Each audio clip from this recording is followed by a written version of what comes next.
All right, this is lesson 2-6 and lesson 2-7 for Algebra 2. 2-6 is solving systems of inequalities, and 2-7 is optimization with linear programming. We'll talk about what that means.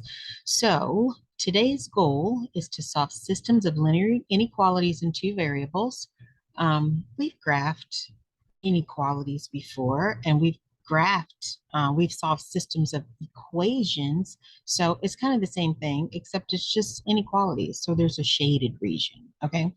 Our vocabulary today, system of inequalities. Let me highlight that. Feasible region, bounded and unbounded, okay? System of inequalities. We can see here a system of inequalities is a set of two or more inequalities with the same variables, just like a system of equations. It's a system of inequalities. The feasible region is the intersection of the graph. So it's like the solution, like when we did a system of equations where they intersect, or if they intersect, that's the solution. But for inequalities, we have a feasible region, the intersection of the graphs. Okay, we'll see what that means. Ordered pairs within the feasible region are viable solutions. Okay, the feasible region could be bounded. Okay, if the graph of the system is a polygonal region. Polygonal? That doesn't sound right. Polygonal, polygon-shaped region.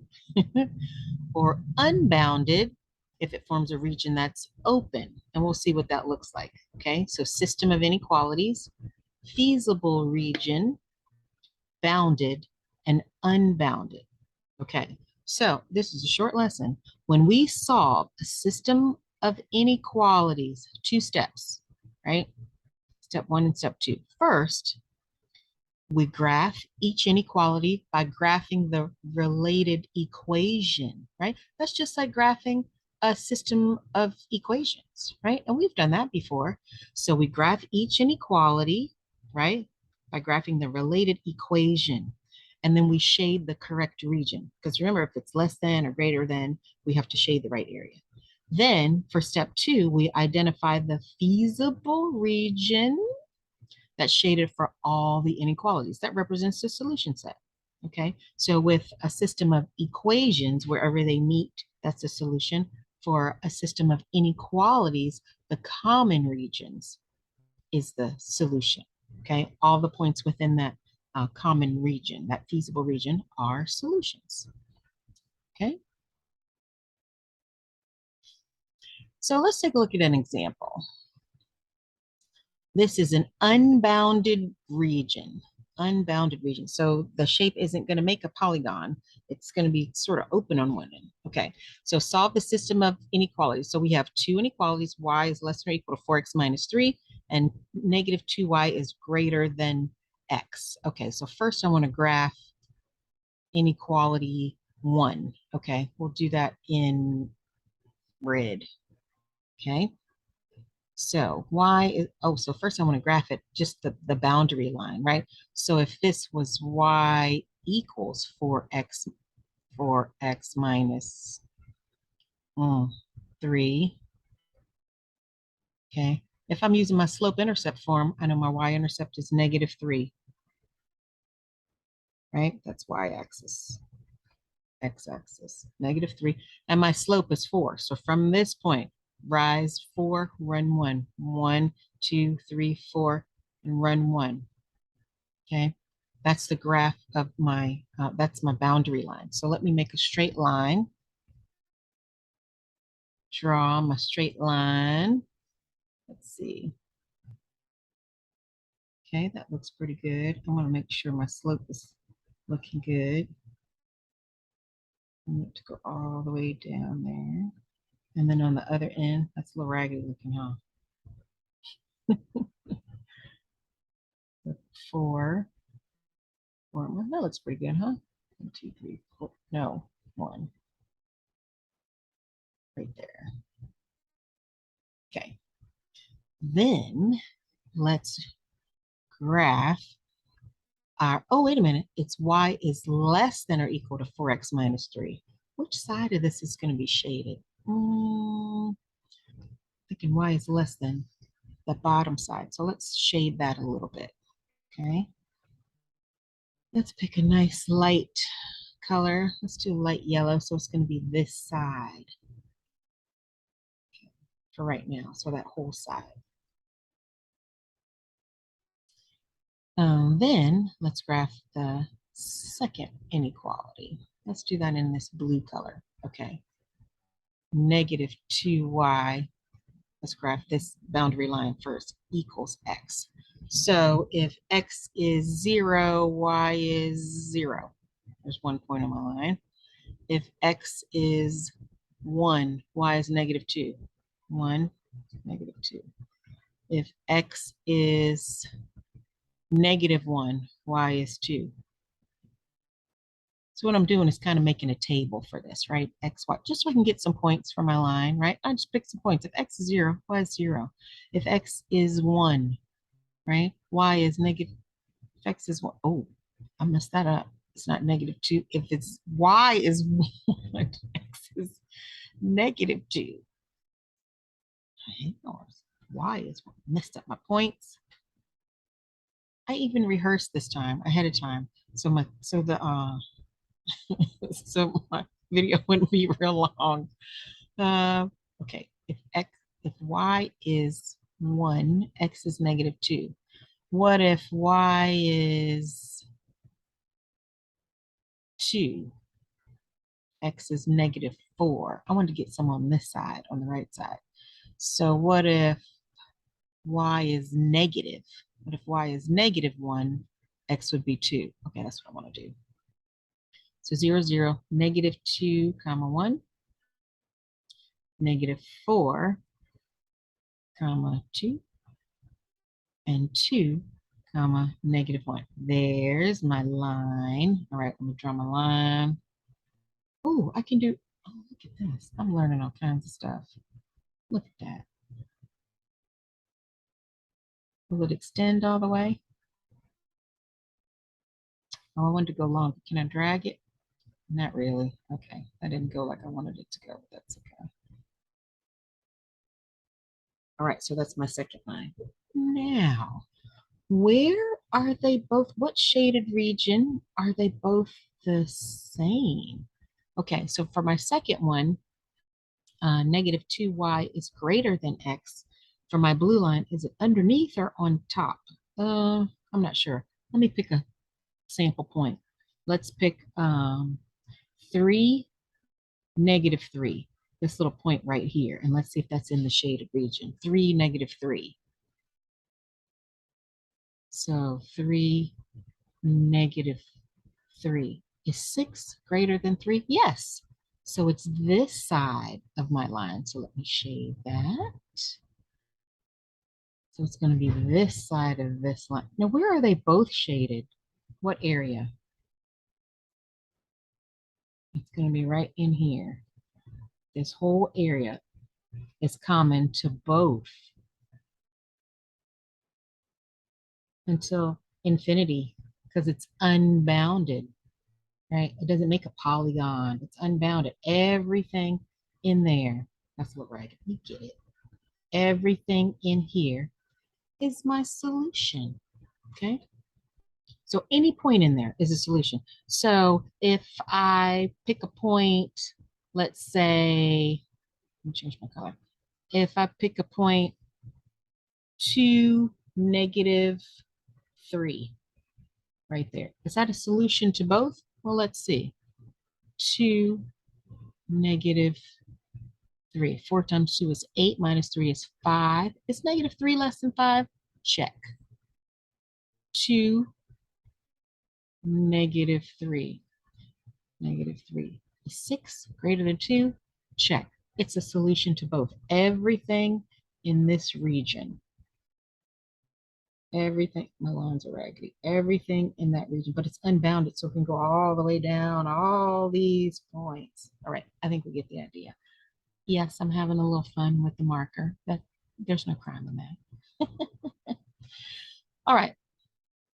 So that's for an unbounded region. What if our region had a boundary? What would that look like? Well, let's check it out. Ooh, hold on, I gotta undo my my drawings. Stand by. Clear all drawings. Yeah, I messed up my slides. Hold on, let me go back. Let's do a bounded region. Okay. Solve the system of inequalities. This time I have three. Okay, that's all right. I can do three. I can handle three. So let's do the first one in red, right? Let's first graph. I'm going to graph the line y equals -4/3 x plus 5. Okay, I know my y-intercept is 5. 1, 2, 3, 4, 5. My slope is -4/3. I'm going to go down 4 and right 3. Okay, I'm going to draw my line.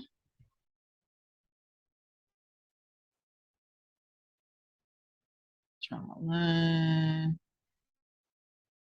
Okay. 1, 2, 3, 4. I'm going to make sure it goes through my points real good. That looks pretty good. Okay. 1, 2, 3, 4. 1, 2, 3, 4. I'm trying to make sure my slope is good because we're going to have several points that we have to go through. Okay. And then going up this way.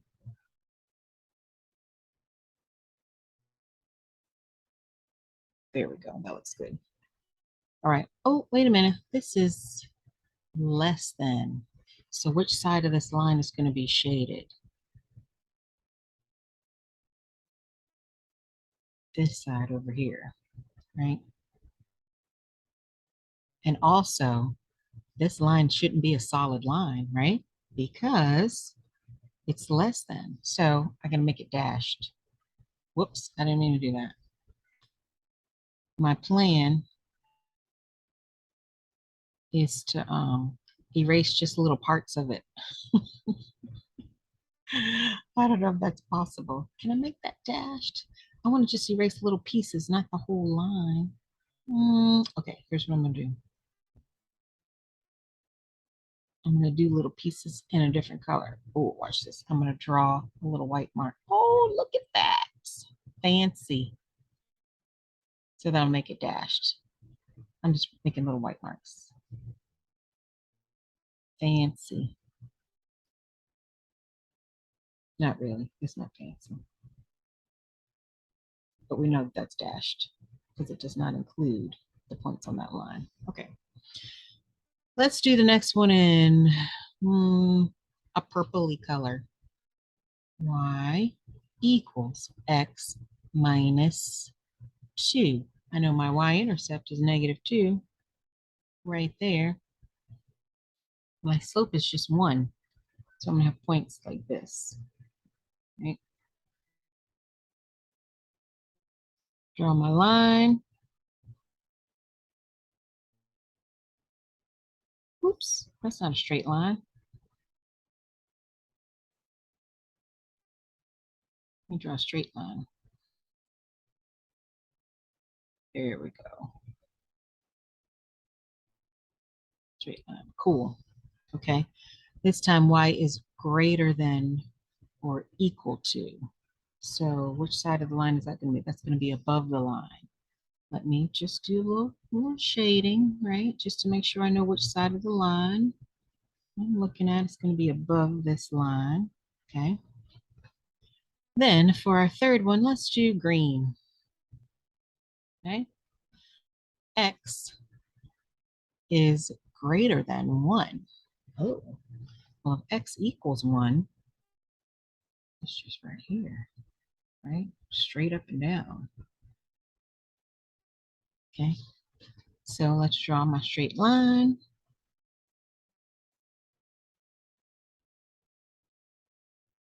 But it's greater than 1. So it's only going to be on that right side. And It's greater than, so I have to shade it in.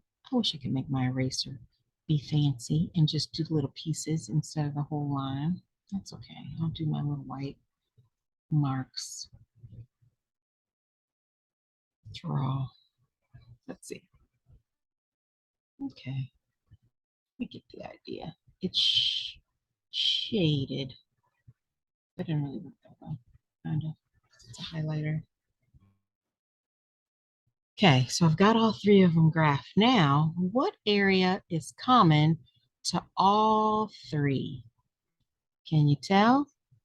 Let's see. So below this red line, above the purple line, and to the right of the green line, this area in here. That little triangle. And it makes a polygon of sorts. A triangle is a polygon. Okay. So there's the solution to my system of inequalities. Anything within that triangle is a solution.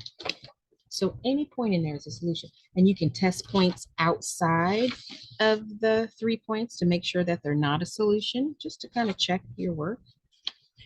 Do we want to test a point? Let's test 0, 0, right? If we put it in inequality 1, is 0 less than 5? Well, yes, for that one, so it fits that one. But remember, to be a solution, it has to be true for all three, right? Okay, so it's true for number 1. Let's look at the second inequality, 0, 0. Is 0 greater than -2? No, it doesn't work for the second inequality. So 0, 0 is not a solution to this system of inequalities. Okay, let's look at one more. Clear my drawings. Go to the next slide. All right, this is actually your lesson check, I believe, but we're gonna do this together. Okay, the International Club, okay, whatever that is, International Club, raised $1,200 to buy livestock for a community in a different part of the world. That's awesome. The club can buy an alpaca for $160 and a sheep for $120. If the club wants to donate at least 8, what does that mean in terms of an inequality? At least 8. That means 8 or more animals. Determine the system of inequalities to represent the situation. Part A, graph the system of inequalities that represents the possible combinations of animals the club can donate. And then part B, which one of these would work? Okay. So if I'm going to graph the system of inequalities, wait, where are my equations? Oh, I have to write those? Uh-huh.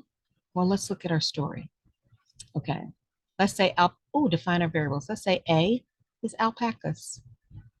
The number of alpacas. I need to find a little picture of an alpaca and put on the slide. Let's say S is the number of sheep. Number of sheep. Okay. So, we want at least 8 animals.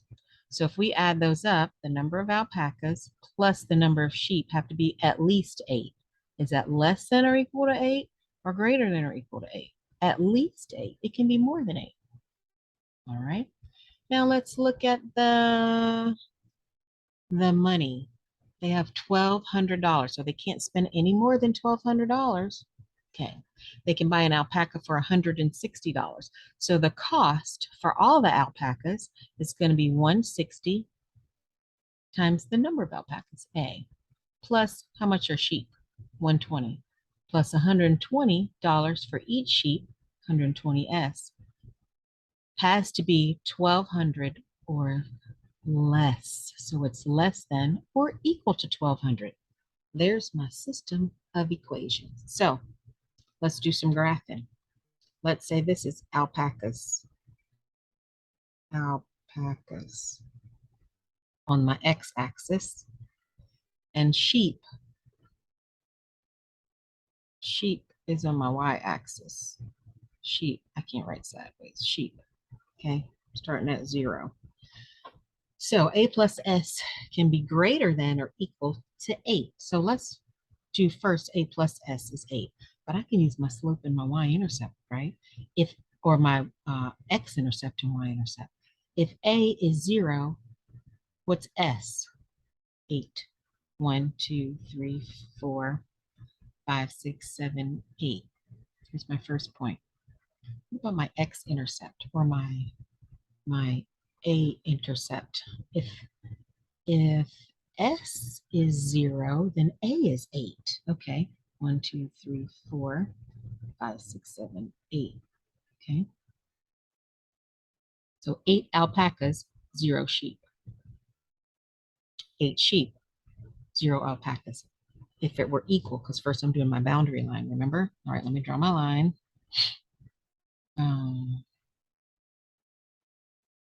Line. There we go. All right. Now my second inequality. Let's do that in, how about this burgundy color? That looks good to me. So this is my second equation, inequality, number 2 right here. And again, I'm going to use my x-intercept and y-intercept. Let's say the number of alpacas is 0, right? So 0 plus 120s, I'm doing my boundary line, is 1200. That means s is 10, right? 120 times 10. Oh my goodness, it's 1200. So if A is 0, S is 10. Sheep is 10. There's my dot right there. What if S is 0? 160A is 1200. Then A, whoops, backwards. I must have pressed too hard. Hold on, back. Okay. If S is 0, 168 is 12. Oh my goodness. Pressing too hard. Gotcha. Right, let's try this again. Draw. Might have got some of my Diet Coke on my tablet. 1200. Okay. Divide by 160. If I knew how to edit the video without it taking me all day, I would do it. Yep, y'all know my skills. Y'all know my limitations. 7.5. Okay. So if S is 0, then A is 7.5. So if A is 7.5, 5, 6, 7.5, then my S is 0. So now I can draw this line. Okay. It's from there. And I just use my x-intercept and y-intercept that we learned in a while ago. Now, which part is shaded? Well, let me look at my equations. For number 1,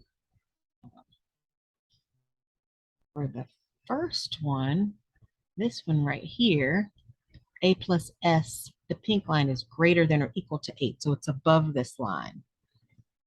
Okay, let's shade in which part is going to work. Let's do that in yellow. So it's above the pink line, but below the brown line or the burgundy line.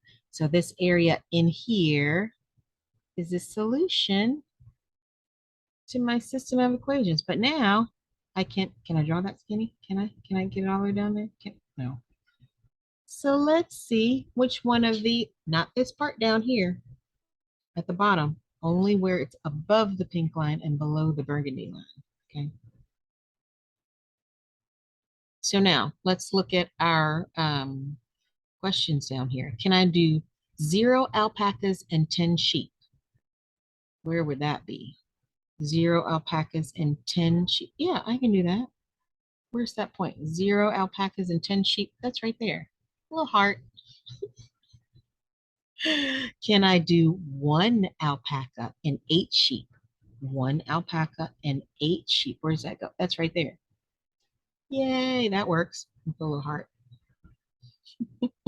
Can I do 3 alpacas and 6 sheep? Let's see, 3 alpacas and 1, 2, 3, 4, 5, 6 sheep. That's, oh, look, that's right there. And we can't do that one. Can we? 1, 2, 3, 4, 5, 6. Nope, not according to my drawing. And my drawing may be a little bit off. I might have to check it out. 3, 1, 2, 3, 4, 5, 6. Oh, that's because I can't count. Look at me. Hold on. Undo. I went to 3, 7. No, I didn't. I'm right at 3, 6. That's close. I'm gonna have to check that algebraically, but I don't think that works. Let's look at the next one. 6 alpacas and 3 sheep. 6 alpacas and 1, 2, 3. Oh, that's right there. That's way outside the line. What about 8 alpacas and 0 sheep? 8 and 0. Oh, that's outside the line too. Now this one with the 3 and 6, that's real close, isn't it? You know what? I could check it out. How? Let's substitute 3 alpacas and 6 sheep into our equation. 3 alpacas and 6 sheep. Is that greater than or equal to 8? Yeah, that's 9. What about equation number 2? 3 alpacas.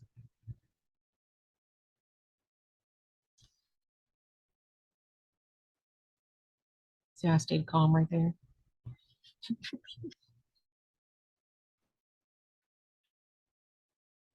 Three out. It just doesn't want to draw. It just doesn't want to draw right here. That's okay. 3 alpacas. I have to talk quietly. And 6 sheep. 120 times 6. That will give us, what's 160 times 3? Let's see. 160 times 3 is 480. 480. And then 120 times 6 is 720. If I add those together, I get exactly 1200. Oh, so that point is good. Oh man, my drawing was a little, maybe my drawing wasn't perfect. So it turns out that point is good. Okay. I just checked it algebraically just to make sure. My drawing isn't exact. Now, if you put this in Desmos, you'd probably be able to see it a little bit more clearly than my hand sketching. All right, don't judge me. All right, that is 2-6. See, that wasn't bad. That wasn't bad. Let's check out 2-7, okay? Because it's kind of the same thing, but just a little extra, okay? So, oh, now it doesn't want to go to the next slide. All this time it kept going, and now it doesn't want to go. There we go. So 2-7 is optimization with linear programming. Okay. Now, linear programming, we have a little bit of vocabulary, linear programming and optimization. That's the process of finding the maximum or minimum values of a function for a region defined by a system of linear inequalities. So we know how to define, our feasible region by graphing our system of inequalities. But now we're going to find the maximum and minimum values for a specific function. Okay, are you ready? Yeah, you're ready. All right, 4 steps. 4 steps. Step 1, graph the inequalities. We're good with that. We already know how to graph the inequalities, right? Okay. Step 2, determine the coordinates of the vertices. What is this, geometry? Vertices, those are the points on the edges of our polygon. For our polygonal region. Polygonal. No, that sounds like something else. For our polygon-shaped region. Step 3, we're going to evaluate our function at each vertex, so each one of those points on the edge of our polygon, we're going to evaluate our function. Okay. Step 4, for a bounded region, right? It's enclosed, it's a shape. Determine the maximum and minimum, okay? For an unbounded region, we have to do some test points to see if there even is a maximum or minimum and where they are, okay? We'll practice all of this, okay? All right.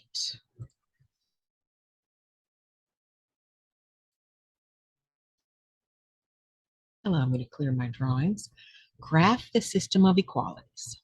Name the coordinates of the vertices of the feasible region. Find the maximum and minimum values of the function for this region. Okay, that's a lot. Step 1, let's just graph them. Let's just graph them first. Okay, I'll call this number 1. Whoops, I'm not drawing. Oh my gosh. I'll call this one number 1, number 2, and number 3. Okay, first one. Oh, what is this? -2 is less than or equal to x is less than or equal to 4. That means x is between -2 and 4. Well, if -2 is right here and x equals 4 is right there, that means, okay, my x is between those. So I can draw those boundaries. It's just going to be 2 lines, okay? X is -2, x is 4, right? So it's between those two, okay? Let's look at number 2. Let's do that in, oh, it's time to go. Let's do that in blue. Y equals, we're gonna, remember we're doing the boundary first. We're gonna graph y equals x plus 2. Okay, my y-intercept is -2. Oh, +2. Either I haven't had enough Coke Zero or too much. And then my slope is 1. 1, right? I'm going to do a couple points down here so I can draw a nice straight line. All right, graph my straight line, draw my line through my points. Awesome. Now this says y is less than or equal to, so it's going to be underneath this line. Okay, I'm just going to do just a little shading to let me know it's underneath that line. Okay, and my line is solid. All right, let's do the next one. How about pink? Let's do y. Oops, I'm still in highlight mode. Y equals negative, let's say -1/2 x. Oh my goodness, 1/2 x minus 3. I know my y-intercept is a slope-intercept form. My y-intercept is -3, 1, 2, -3. And my slope is -1/2. I'm going to go down 1 and right 2, down 1 and right 2, or up 1 and left 2, up 1 and left 2. I'm going to draw my straight line through my points. Okay, y is greater than, so it's actually going to be above that line. Let me just do a little shading. I know it's going to be above this line. Okay, so it's between the red lines, below the blue line, and above the pink line. So let's shade in that whole area. Okay, what happened to my, that's okay. Shade that whole area. We'll do that in a nice light yellow color. Shading, okay? Oops. So in here, in between this whole area. See my polygon? My polygonal shape. That's that whole area. Everything in there. It's like kindergarten when you got to color all day. We have to stay inside the lines. I'm sorry. All right, so we have our shape. Now we have this function over here, this function. So we have to evaluate our vertices at this for this function. What are our vertices? Oh, wait, it's these little points right here, right? The corners of our polygon shaped region. Okay, so this point is 1, 2, 3, 4. 1, 2, 3, 4, 5, 4, comma 6. Okay, 4, comma, I don't know if I'm pressing too hard. What? 4, comma 6. All right, this point down here is 4, negative 5. Now they work this example, I think in the like if you watch the presentation, but they just give you the answers. It doesn't necessarily go through each step. I mean, it kind of does. That's that looks like 0, 0, 0, 0. No, it's not. It's negative 2, 0. Undo, undo, undo, undo, undo. Okay, that's negative 2, 0. That's not my origin. Negative 2, 0. And this is negative 2, negative 2. This other point, negative 2, negative 2. So now I have my vertices. So what? What do I do with those? I have a function and I have some points. What am I supposed to do next? Do you remember? I'm supposed to evaluate my function at each one of those points. That's a lot of work, Miss Davis. Yeah, okay. The first time through, because you're like, what am I supposed to do? But then you practice and you get better at it, and it's not that big a deal. Okay, so I'm going to make a little table. Yeah, I'm going to make a little table. So my points, x, y,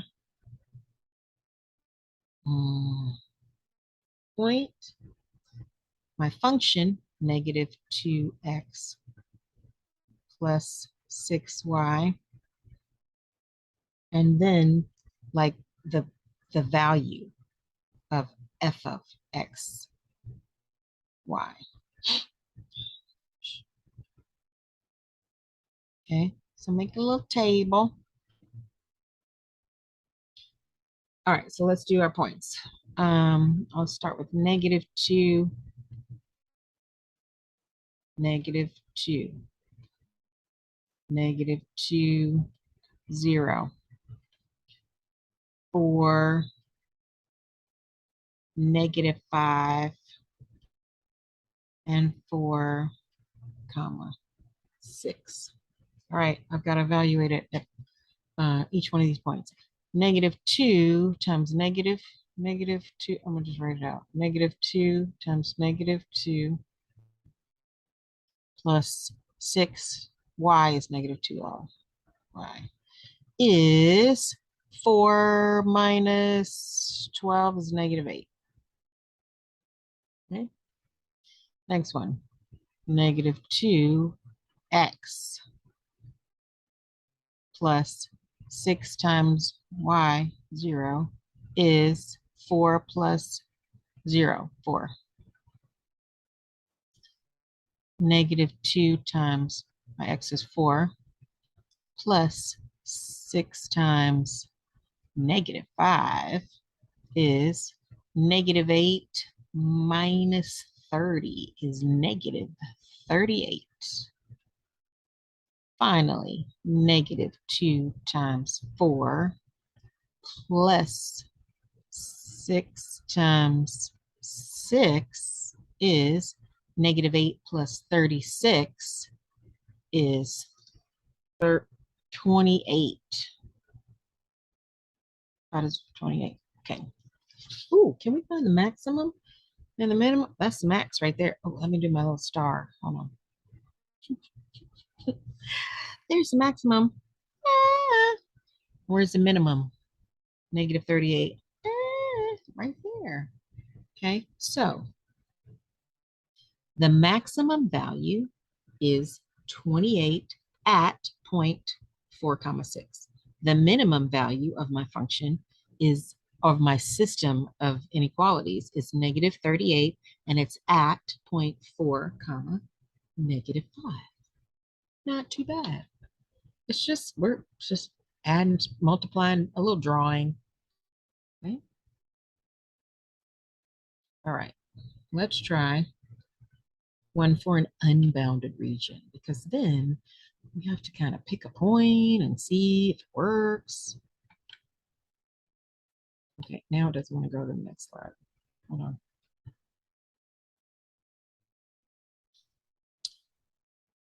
on. Optimization is a process of seeking the optimal value of a function subject to given constraints. So we want to, it's like trying to find the best value, right? How do I get the most for my money? Kind of, the optimal value. Okay. So again, our step one, define our variables. We should be very comfortable with step one, define our variables. Step two, write a system of inequalities. Okay, graph system of inequalities. This is nothing new. Come on, give me something. Step four, find the coordinates of the vertices. We did that. Write a linear function to be maximized or minimized. Okay, we will have to check that out. Then evaluate the function at each vertex by substituting the coordinates into the function. We kind of already did that on the last one. Step seven, interpret the results. Okay. We may be given a linear function already. We may have to write one. Let's check it out. Let's see what's going on. Let's look at an example. All right. Let me get rid of my hearts.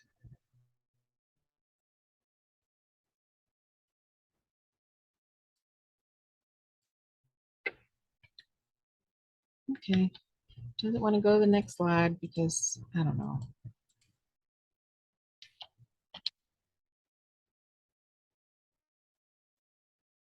Oh, do I have my slides out of order? No.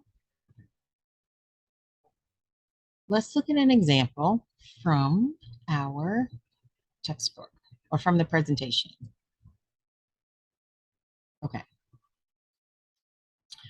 Optimization with linear programming. So a package delivery service has a truck that can hold 42 pounds of cargo and it has a capacity of 480 cubic feet. Okay. The service handles two types of packages, small, which weigh 25 pounds and require 3 cubic feet each, and large, which are 50 pounds and require 5 cubic feet each. The delivery service charges $5 for each small package and $8 for each large package. Determine the number of each type of package the truck should transport to maximize revenue. Let me make this big. To maximize revenue, right? So we're trying to optimize how many packages, what size, so I can make the most money. Okay. So part A, select all of the inequalities that represent the constraints of the situation.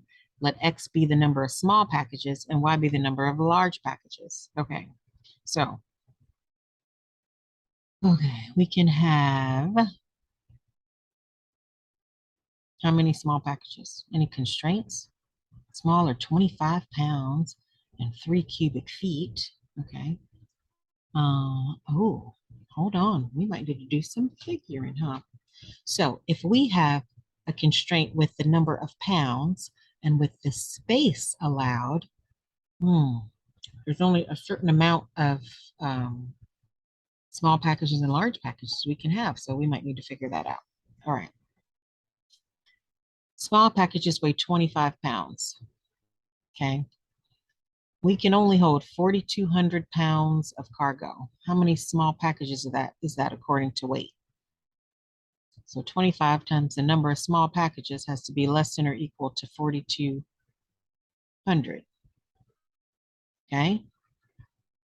That means X has to be less than or equal to how many packages? 4,200.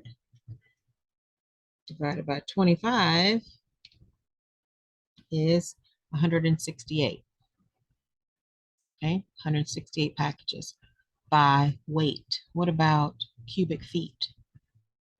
Okay, 3 cubic feet each. We can only have 480 cubic feet, right? So by weight, 3 cubic feet for each package has to be less than or equal to than 480. So by cubic feet,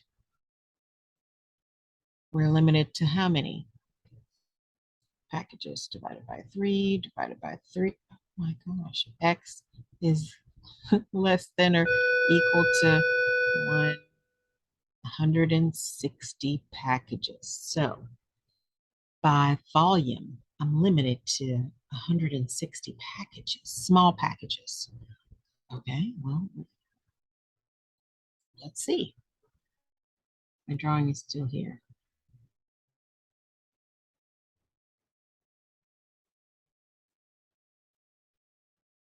Oh, I think I went ahead. I know I can only have 160 small packages by weight and 168 by volume, or the other way around. I should have looked at my choices first. Not that first one. Well, do I have to do? Well, we know, okay, x is greater than or 0. Small packages is less than or equal to 0. Yeah, it's got to be less than 20. Doesn't have to be less than 25 packages. Let me clear my drawings. Did it say it had to be less than 25 packages? No, it just said they're 25 pounds. That's not a constraint. Does the number of large packages have to be greater than or equal to 0? Yeah, it could be no packages or more than that. Less than 50. Is there a number? No, it just says they're 50 pounds, but that doesn't mean the number of packages has to be less than 50, does it? No, I already figured out some stuff ahead of time. I messed up because I was trying to do a graph. Well, not messed up. What about this E and F? So we know, okay, so we're talking about by volume, 480 cubic pounds, right? Cubic feet or by volume. Okay, 480. So small ones are 3 cubic feet and large are 5 cubic feet. So the volume of small packages plus large packages has to be less than 480 cubic feet. The weight of small packages and the weight of large packages has to be less than 4,200 pounds. Okay. So my calculations in the beginning, I got a little ahead of myself. I know I can only have, what, 160 small packages. That might come in handy later.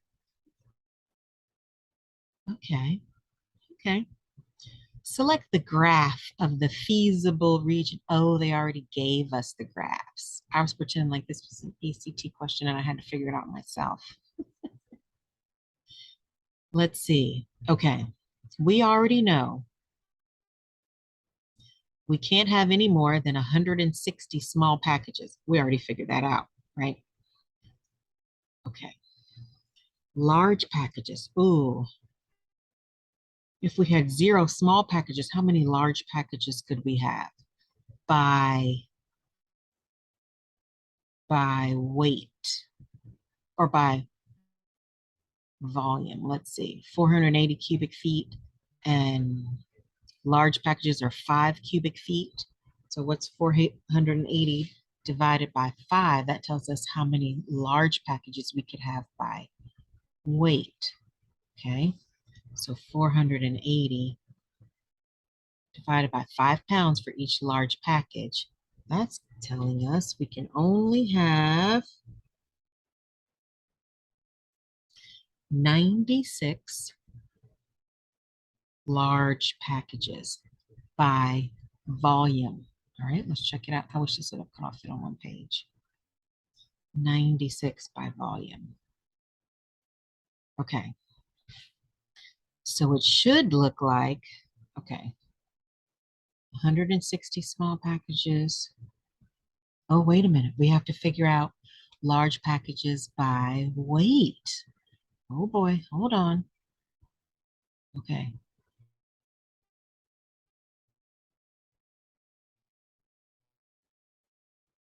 Large packages are 50 pounds, and I can only have 4,200 pounds. Okay, so 4,200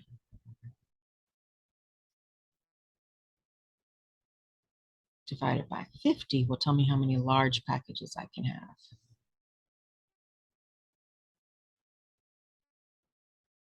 Equals, what's 4,200 divided by 50? 84. Oh, so I'm limited by the weight. So that 96 won't do me any good. Okay. The weight's going to limit it to 84 large packages. All right, let's go back and see.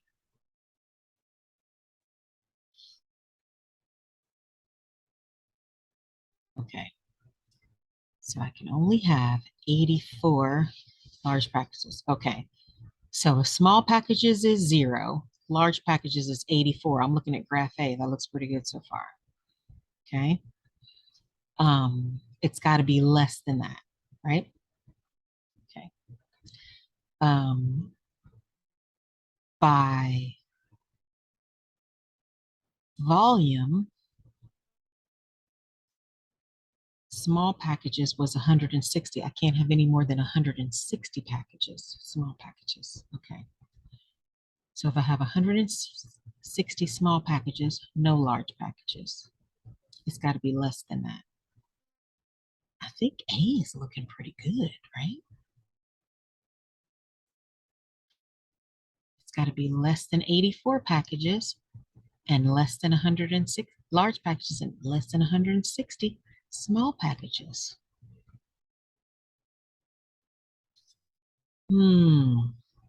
I think A. Well, let's look at graph B. What's that telling us? Okay, that's saying if I have, it's hard to tell. If I have 168 small packages, I can have 0 large packages. But remember, by volume, I think I was limited to only 160 small packages, so B won't work. Okay. D, I don't know what's going on with D. They have another constraint between 25 and 50, but that's just the weight of each package. So D, that graph is irrelevant. What about C? Okay, C is telling us 0 small packages and 84 large packages. I can be between 84 and 96 large packages. That's not right because 96 would be over the volume. So that won't work. I think it's got to be A. Let's check it out. Yay! That worked out. It's a lot. We'll do some more in class. It's a lot. Let me clear my drawing. Okay. Um, in the first part, I just figured out what constraints were appropriate, right? And I can graph all of these and it will give me the graph shown below in A if you graph both of those, right? But I use my x-intercept and y-intercept, right? If I had 0 small packages, what's the most large packages I could have by weight or by volume? And I knew it was 84, okay? What's the most small packages I have if I have no large packages by weight and by volume? It had to be 160, okay? So as long as it's less than those two, then it'll work. So to optimize, to get the most value for my money, or get the most money out of shipping the packages, I can get the most of both by doing 120 small packages and 24 large packages. You think UPS uses something like this? Oh, you bet they do. You bet they do. All right, that's enough for today. We'll talk about this more in class, and thanks for playing. Bye-bye.